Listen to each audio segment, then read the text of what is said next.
Hello and welcome to the first episode of this series where we are going to explore views in SQL Server. This is a brand new series on the channel, and the goal here is to really take your understanding a step further by looking at how views work, not just in terms of syntax, but of course conceptually. If you're completely new to SQL Server, some parts of this series might feel a little intense at first. I would say this content is mainly designed for those who already have some experience. That said, if you're motivated and willing to follow along carefully, you can still gain a lot from this series. And make sure to download the query files from the link in the description if you want to practice everything on your own machine as well. And if you haven't already, feel free to check out my other SQL Server playlists on the channel as well.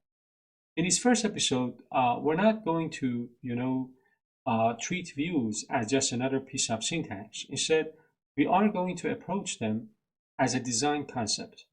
The goal is to understand what a view actually represents inside a SQL Server, why it exists, and how it can influence the way you structure queries in real-world systems. We will also build a small, database with a couple of tables and create our first practical views on top of it. And so, that can help us better understand how everything, connects. Let's talk about this. Let's talk about what views are. I'm going to write the word view here. So a view in SQL Server is often described as a virtual table. And while that is not wrong, it can be misleading if we take it too literally. A much more accurate way to think about a view is this. It is a stored select query that has been given a name. So when you query, a view, SQL Server is not pulling pre-stored rows from somewhere, at least not in the normal case. Instead, it takes the query definition inside of the view, expands it into your query, and then executes everything against the underlying tables.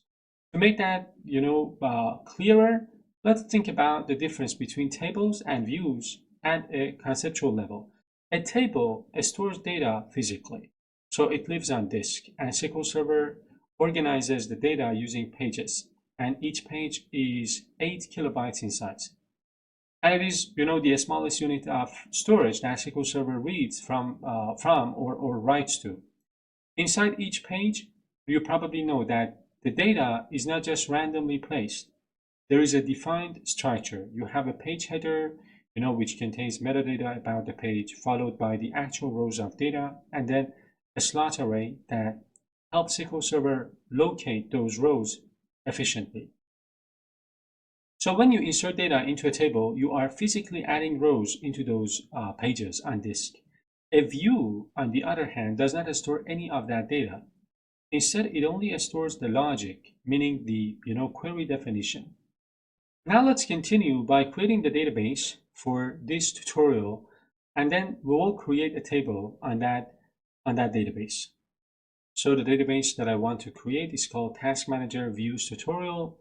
I'm going to execute this, and then I'm going to have my database here, right?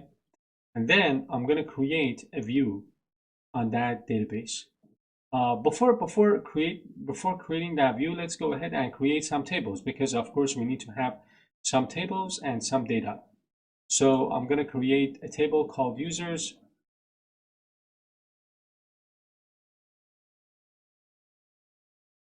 So as you can see, we've got the user ID column, which is defined as the identity column. So SQL Server will automatically, generate a unique value for each new record. And then we've got the username. Now let's go ahead and create another table, the projects table. Project ID again is an identity column. SQL Server will automatically handle the numbering for us, and then we've got the project name as well. And then we can go ahead and create these two tables. Now let's go ahead and create yet another table for our database. So the tasks table. This table is the central point of our system because it connects users projects, and task-related metadata all together. We've got created at column, which automatically stores the timestamp when the task is created. We've got, project ID, we've got user ID, and so on. I'm going to execute that as well. So that table is also created. Now let's go ahead and insert some data. So I'm going to write some insert into statements to insert some data into the users table, some into the projects table, and of course, some into the tasks table.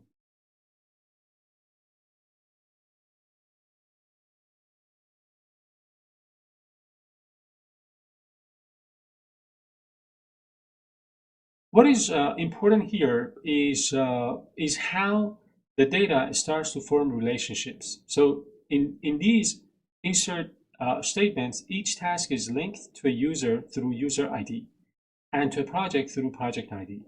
This is what allows us to later build meaningful views that combine and reshape this information. So I'm going to click insert and click execute, and those insert statements went through. Now let's create our first view. The goal of this first view is to filter out only the tasks that are considered active. In our case, we define active tasks as those that are not marked as closed. So essentially, we're creating a reusable rule. Any task whose status is not equal to closed should be treated as active. So let me create the view.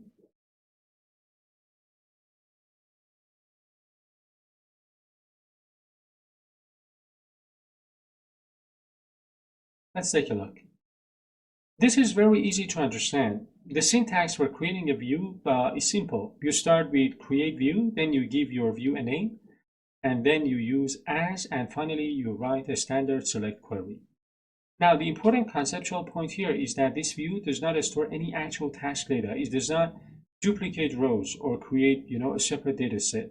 Instead, it stores the logic of the filter. In other words, it stores the rule that defines what an active task is. So then you can go ahead, execute and create this view, and then you can query this view. When you query this view, SQL Server takes the condition from the where clause and applies it dynamically on top of the tasks table. So it effectively, let's say, rewrites your query behind the scenes and executes it as a single combined operation. Let's build a slightly more advanced view this time that gives us a summary of tasks per user. And of course, you can, go ahead and select everything from your view as well. So I can go ahead and query my view, and I can, of course, apply conditions on this view. The idea for the next view is to calculate how many tasks are assigned to each user, which is very common, in reporting systems. So I'm going to create this new view called user task summary. There's this join statement. If you want to know more about joins, I have already created a playlist on that. So in this view, as you can see, as I said, we are joining the users table with the tasks table using a left join. This ensures that we still include users even if they do not have any tasks assigned to them. So it's a kind of reusable reporting logic. Now let's go ahead and execute this, and then we can of course select star from this view. And then if I want, I can add more conditions here. And that brings us to the end of this episode. In this first episode, we kind of got ourselves familiar with the concept of views. We created the database, we created tables, and we created two views. But that's just the beginning. Because in the future episodes, we're gonna, explore other concepts when it comes to views like index views, updatable views, and so on. If you enjoyed watching this very first episode, give this video a thumbs up. That really helps the channel. Consider subscribing and stay tuned for the upcoming episodes as well. And by the way, as I said, if you want to test things on your machine, you're going to need the queries. I have already put them in the description of this episode. Feel free to grab those and test things on your machine. See you in the next episode.